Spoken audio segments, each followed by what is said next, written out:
Kita teruskan pelajaran kita yang diambil dari Yohanes 21 ayat 15 sampai ayat 25.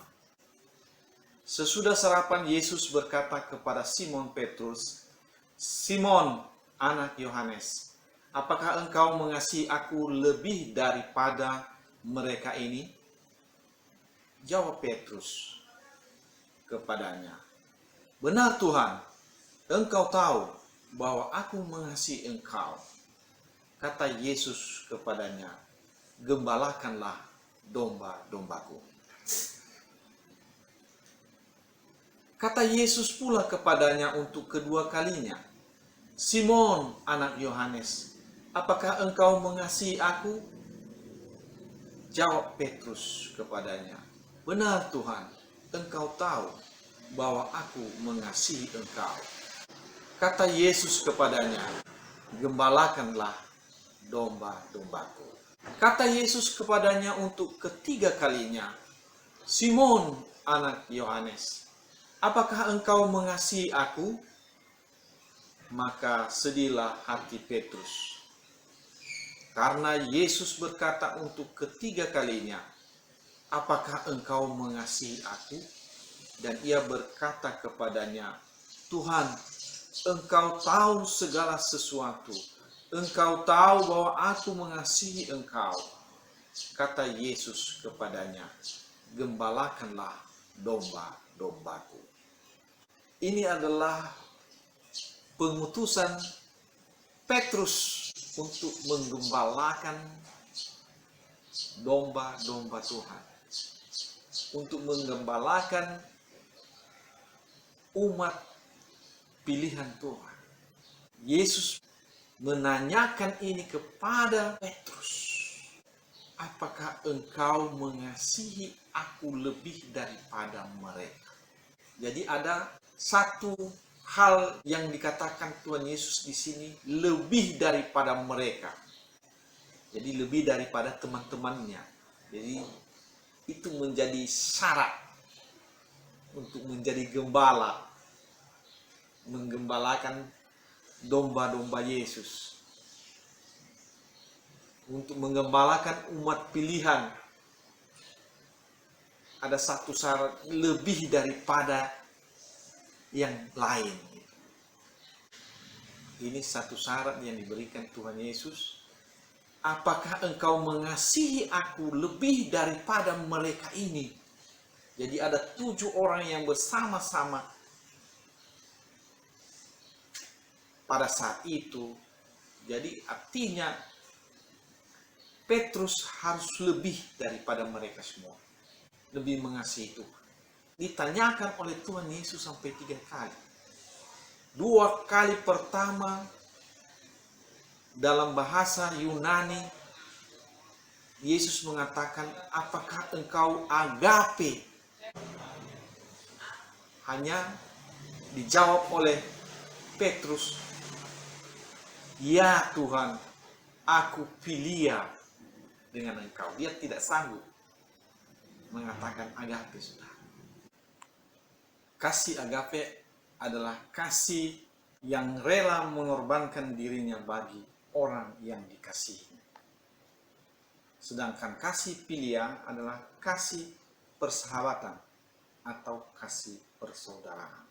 2 kali Tuhan Yesus berkata demikian, namun tetap jawaban daripada Petrus ini, "Saya filia Tuhan." Jadi artinya dia memiliki kasih filia. Dia tidak sanggup sampai kasih agape. Maka untuk ketiga kalinya Yesus mengatakan, "Simon, anak Yohanes, apakah engkau filia dengan aku?" Jadi turun standarnya sudah. Maka sedihlah hati Petrus karena Yesus berkata untuk ketiga kalinya. Dan dia berkata kepadanya, "Tuhan, Engkau tahu segala sesuatu, bahwa aku filia dengan Engkau." memiliki kasih pilihan. Dia tidak sanggup mengatakan bahwa dia memiliki kasih agape kepada Tuhan. Namun Yesus mengatakan kepadanya, gembalakanlah domba-domba. Artinya sesuai kemampuanmu, silakan. Jadi yang diharapkan Tuhan Yesus sebenarnya agape. Artinya seperti kasih Tuhan. Karena kerinduan Tuhan sebenarnya kepada murid-muridnya, bahwa murid-muridnya supaya memiliki kasih agape. Sama seperti yang dikatakannya di pasal sebelumnya. Sebenarnya Tuhan menginginkan murid-muridnya memiliki kasih agape. Seperti yang disampaikannya dalam doanya di Yohanes 17 ayat 26. Dan aku memberitahukan namamu kepada mereka, dan aku akan memberitahukannya supaya kasih yang engkau berikan kepadaku, supaya kasih agape yang engkau berikan kepadaku ada di dalam mereka, dan aku di dalam mereka. Jadi itu adalah satu kerinduan Tuhan. Makanya Tuhan mengatakan di sini di ayat 26 ini, aku telah memberitahukan namamu kepada mereka. Artinya aku telah mengajar mereka tentang engkau. Dan terus dia katakan lagi, dan aku akan memberitahukannya. Artinya dia akan terus mengajar. Walaupun pada akhirnya Yesus meninggalkan mereka, tapi dia mengatakan bahwa dia akan datang kembali dalam roh kudus. Roh kebenaran itulah yang mengajar murid-murid Yesus untuk lebih lagi, sehingga mereka memiliki kasih agape. Kenapa Yesus mengharapkan demikian, saudara? Karena untuk menjadi gembala yang diharapkan oleh Tuhan, pasti akan ada pengorbanan demi pengorbanan. Dan itulah kasih. Jadi tanda mengasihi Tuhan adalah yaitu tidak mengharapkan balasan dari apa yang telah kita perbuat. Makanya Yesus mengatakan di ayat selanjutnya, mulai dari ayat 18, aku berkata kepadamu, sesungguhnya ketika engkau masih muda, engkau mengikat pinggangmu sendiri, dan engkau berjalan kemana saja kau kehendaki. Tetapi jika engkau sudah menjadi tua, engkau akan mengulurkan tanganmu, dan orang lain akan mengikat engkau dan membawa engkau ke tempat yang tidak kau kehendaki. Artinya, kamu harus siap-siap untuk merelakan seluruhnya tanpa pamrih. Itulah kasih agape. Jadi Tuhan Yesus menyampaikan ini kepada Petrus agar ia siap menggembalakan orang-orang pilihan. Ayat 19, dan hal ini dikatakannya untuk menyatakan bagaimana Petrus akan mati dan memuliakan Allah. Sesudah mengatakan demikian, ia berkata kepada Petrus, ikutlah aku. Artinya, ketika hal ini terjadi kepada Petrus nantinya, Petrus akan tetap memuliakan Allah, walaupun dia menghadapi masalah dalam pelayanannya, dalam penggembalaannya. Jadi dia rela, kerelaan untuk taat kepada Tuhan sampai pada akhirnya. Walaupun dengan cara demikian dia akan mati, dia tetap memuliakan Allah. Ini telah terjadi kepada Petrus, dan Yohanes sendiri menyaksikannya. Sehingga ia menulis di sini. Ayat 20. Ketika Petrus berpaling, ia melihat bahwa murid yang dikasihi Yesus sedang mengikuti mereka, yaitu murid yang pada waktu mereka sedang makan bersama duduk dekat Yesus dan berkata, "Tuhan, siapakah dia yang akan menyerahkan Engkau?" Ketika Petrus melihat murid itu, ia berkata kepada Yesus, "Tuhan, apakah yang akan terjadi dengan dia ini?" jadi ini Petrus ini mengurus orang lain dia.